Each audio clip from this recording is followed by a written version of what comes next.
Tonight, a seismic shift is underway across all 50 states. The United States is witnessing a moment that will be remembered for generations, a turning point in how our nation approaches the issue of firearms and public safety. As of January 2026, sweeping federal regulations on pistol sales and carrying have taken effect, fundamentally changing the landscape for gun owners and every citizen. These new rules are the result of years of debate, compromise, and mounting public pressure following a series of high-profile incidents that have shaped the national conversation.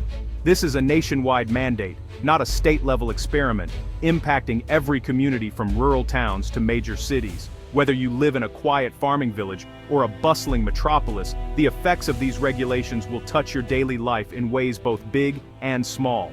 The new laws, known as the National Public Safety and Second Amendment Rights Act, represent one of the most significant federal interventions in firearm policy in modern history.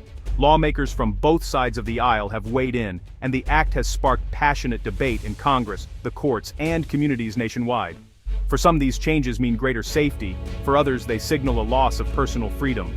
The divide is clear. While some families feel a renewed sense of security, others worry about government overreach and the erosion of constitutional rights. The law introduces a national standard for pistol permits, enhanced background checks, and new training requirements. Now, every prospective pistol owner must complete a certified safety course, pass a rigorous background check, and renew their permit every 3 years. These steps are designed to ensure that only responsible, well-trained individuals have access to firearms. Compliance is now mandatory, and the impact will be felt in daily life, politics, and the economy. Gun stores are adapting to new protocols, government offices are processing a surge in permit applications, and citizens are adjusting to a new set of responsibilities and expectations. Tonight, we break down what these changes mean for you and your community. We'll hear from experts, officials, and everyday Americans as they navigate this new chapter in our nation's history. This story is about the store owner seeking protection, the parent concerned for their child's safety, and the first-time gun buyer facing new rules. It's about the questions, the hopes, and the fears that come with such sweeping change. As a nation, we're entering uncharted territory, and the journey ahead will be closely watched. The world is looking to see how America balances the right to bear arms with the need to protect its citizens. We're here to provide the facts you need to navigate this new reality. Stay with us as we explore the challenges, the opportunities, and the stories that will define this new era of pistol regulation. To understand this moment, we must look back at decades of debate. Gun control in America has swung between calls for regulation after tragedy and fierce defense of Second Amendment rights. State-by-state laws created a patchwork of rules, leading to confusion and friction. High-profile mass shootings in the early 2020s intensified calls for a federal solution. The 2022 Supreme Court Bruin decision affirmed the right to carry firearms in public, but allowed for objective licensing regimes. This ruling set the stage for a national standard, shifting the political climate and opening a window for legislative action. The result, the National Public Safety and Second Amendment Rights Act, a historic compromise, establishing nationwide safety protocols while protecting core gun rights. Its passage marks the end of state-level dominance in gun policy and the start of a new federal chapter.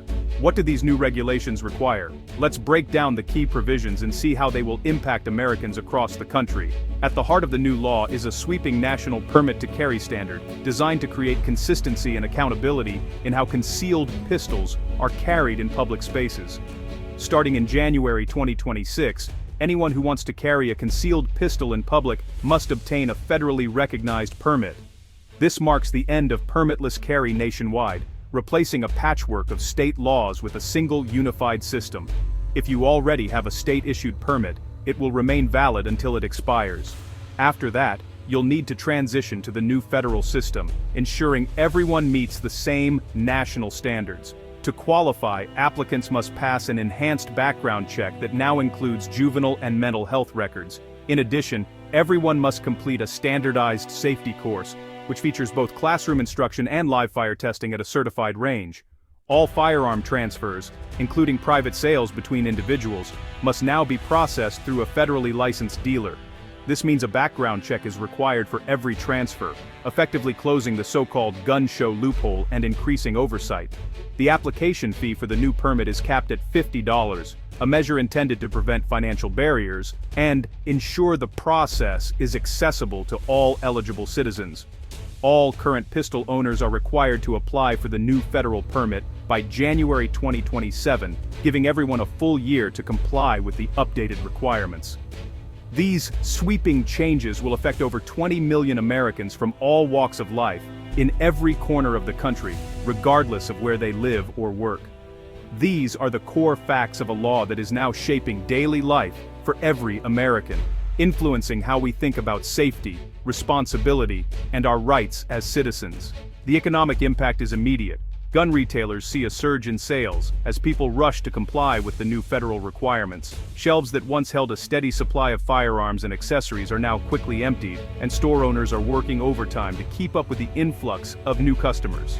At the same time, a new industry of certified instructors and training facilities is booming. Demand for safety courses has skyrocketed, with classes filling up weeks in advance. Thousands of small businesses are emerging to meet the need for mandatory safety courses, offering everything from basic firearm handling to advanced legal seminars.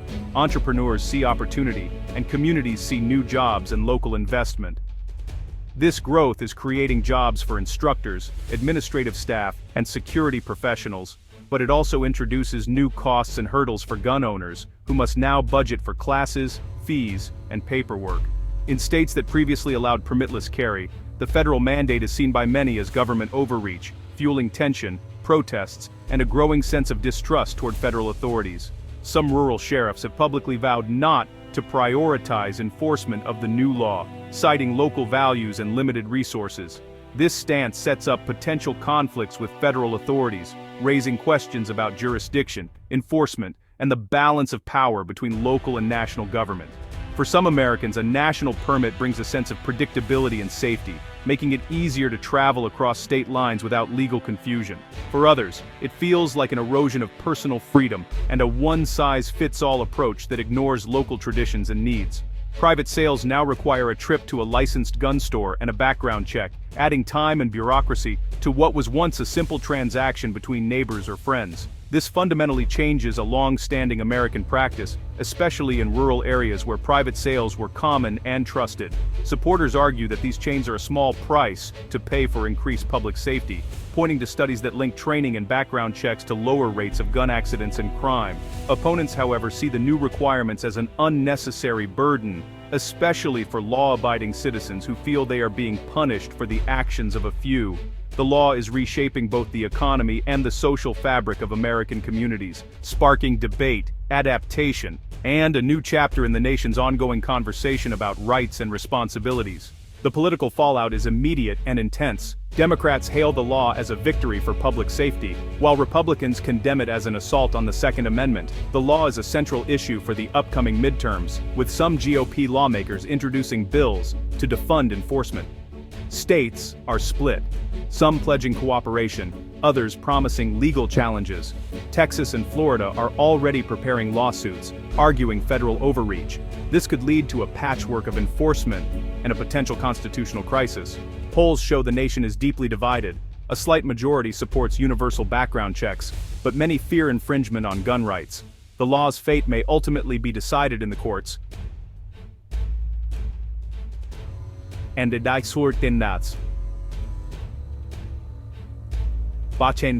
dance.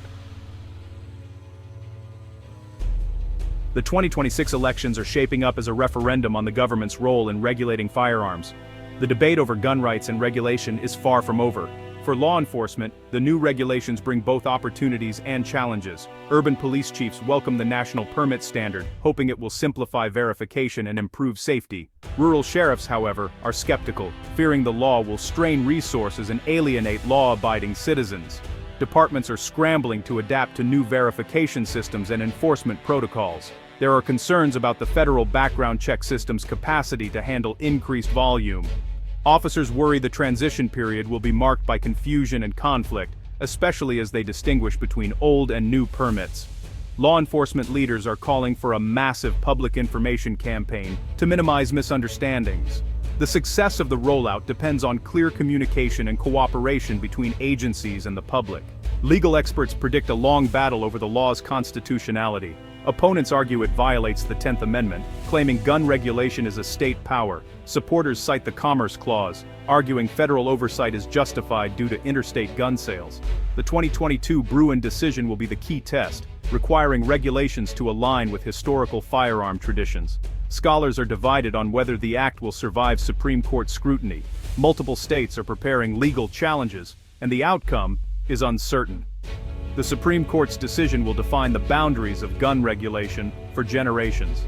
The law's impact varies by state. In states with strict permit systems, the main change is shifting to a federal permit. In former permitless carry states, millions must now apply for a federal permit, complete training, and pass background checks. State and local websites are updating guidance. Official sources are crucial during this transition. The deadline for compliance is January 2027, but carrying without a permit is now illegal in all states. Universal background checks now apply to all private pistol sales nationwide. Understanding how these rules apply in your state is essential for every American. The National Public Safety and Second Amendment Rights Act is now the law, ushering in a new era of federal oversight. We've covered its requirements, political and social impacts, and the challenges ahead. The Supreme Court and public opinion will shape its future. Staying informed and engaged is more important than ever. Your voice matters. Share your thoughts and experiences below. What do these new laws mean for you and your community?